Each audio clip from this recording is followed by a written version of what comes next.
Love to see one of these NFL owners, when somebody disrespects our flag, to say, get that son of a bitch off the field right now, out, he's fired. President Trump putting on a full court press against athletes who disrespect the flag and the White House. He's fired! The NFL in a frenzy. Michelle Malkin is here with reaction.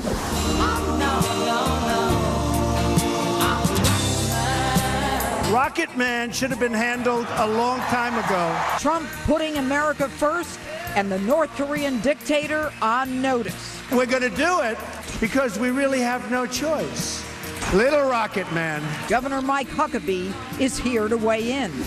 And who's the real Rocket Man?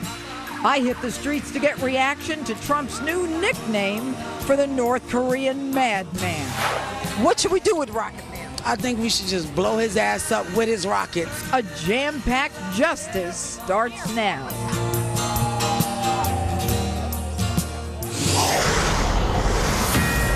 Breaking tonight, politics and sports collide as President Trump is in a war of words with some of the biggest players in the NFL and NBA over their lack of respect for the flag and the White House. Hello and welcome to Justice. I'm Jeanine Pirro. Thanks for being with us. A packed show tonight with the latest developments in North Korea and Iran and President Trump's response to it all. But first, my opening statement. The biggest issue facing our country today is the tiptoeing and political correctness that has brought us to the brink of disaster in national security, politics, and sports. The question? Do we have the fortitude, courage, and determination to stand up to those who threaten our values?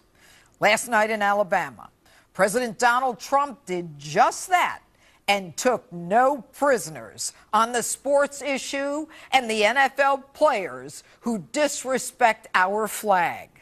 Last year, San Francisco 49ers quarterback Colin Kaepernick, who, by the way, is without a team this year, began the protest by taking a knee during our Star-Spangled Banner.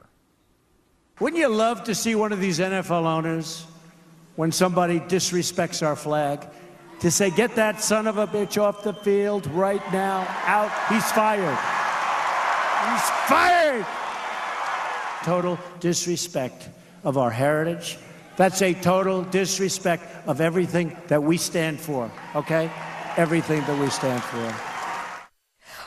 The fallout was swift and certain. NFL Commissioner Roger Goodell called the president's comments divisive, saying they demonstrated an unfortunate lack of respect for the NFL, our great game, and all of our players, that the president exhibits a failure to understand the overwhelming force for good our clubs and players represent in our communities.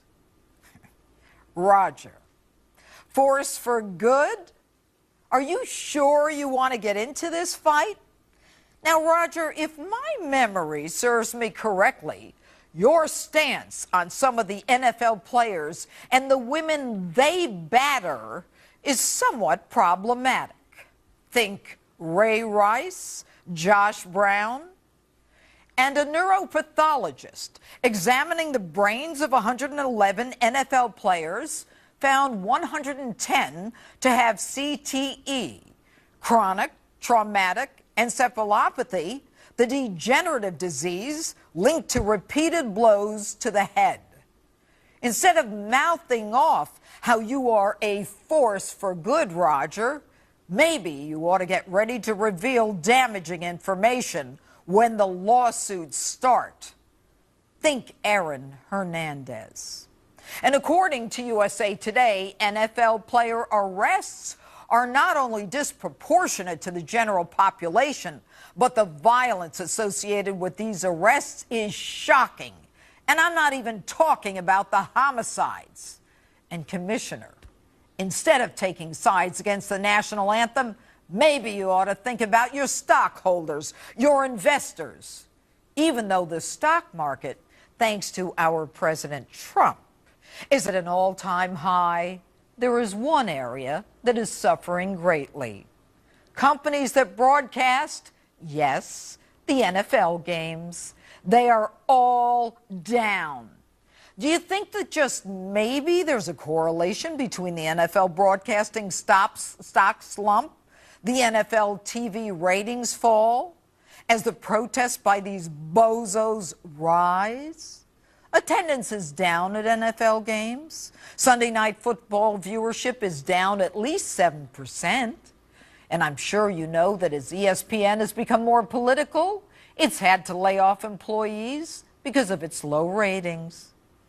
And NFL Players Assistant Executive Director D. Maurice Smith says no one should have to choose a job that forces them to surrender their rights. He says they have, quote, thoughtful discussions in your locker rooms and boardrooms. Hey, D. Maurice, the only people who choose a job that forces them to surrender their rights are cops, the ones who die protecting people they don't even know. And it's the same liberals who want to protect the constitutional right of people like Colin Kaepernick to symbolically reject America by taking a knee. They're the ones who were quick to criticize Tim Tebow for bending a knee to pray and thank God on the field. And just this evening, the Golden State Warriors are refusing to go to the White House, placing blame on the president, saying he's made it clear we're not invited. That's nonsense. The president disinvited Steph Curry, not the team. My take? People watch sports to get away from day-to-day stress, work, illness, financial worries. We don't need to be reminded of the political divisions. And all of a sudden, football players are lovers of the Constitution and the First Amendment. You're all full of crap. And that includes running back LaShawn McCoy, who called the president a word that I can't even say. You want to kneel, sit, or raise your fist during the national anthem? You ought to go kneel in front of a guy who's lost his limbs fighting for you so that you can call the president names. And don't give me this crap that you guys want to support reform and stand up against social injustice. You tell me the last time you sat on a jury. You tell me the last time you joined a school board or fought for laws that help people you supposedly want to help. When's the last time you voted, wrote a letter to your legislator or congressional representative? You want to convince America that this is about social justice and the Constitution? Then maybe you ought to get off your butts and do something positive for the country that's allowed you to make a fortune.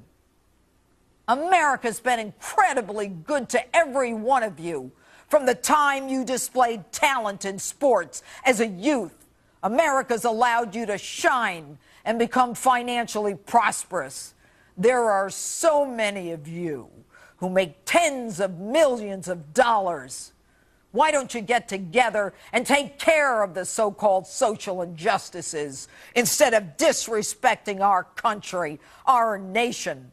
The country that has turned you into heroes while you train 8-year-olds who don't know any better to take a knee against America because they're taking their lead from all of you because they don't know any better. Shame on you. Shame on all of you. And shame on you too, Roger Goodell, for not showing that you love this country as much as the president does when you had the chance. And that's my open. Tell me what you think on my Facebook page, Twitter, and Instagram. Hashtag Judge Jeanine, and I'll even read some of your responses in a few minutes. Joining me now with reaction, conservative commentator, radio host, Michelle Malkin, investigations on CRTV.com. How are you, Michelle? Good. Amen, Judge. Amen. Michelle, what is going on? Why is it that when the president finally says, you know what, America needs to respect who we are, that the NFL, the commissioner, these guys all come out, and I'm not even convinced they know what they're objecting to. Yeah, well, you've got left-wing elites across entertainment and now infected in the sports world, Judge, who are allergic to American sovereignty, and they have not gotten over the election results. So what we're seeing are a rash and outbreak of tantrums on every playing field. And if they keep doubling down on stupid in these sports professional boards, what's going to happen is that NFL is going to stand for no longer, fans are leaving, right? No fans left. Right. And you've got a playing field now that has become noxious. It's a noxious fan of leftists. And as you point out, the numbers don't lie. I wrote a column about it this week that includes the NFL. Viewership is down since the beginning of the opening season by 13%. We're seeing drops in attendance. We're seeing drops everywhere in advertising as well. And that's because there's no business enterprise that's ever going to survive by insulting and trashing its own customer base.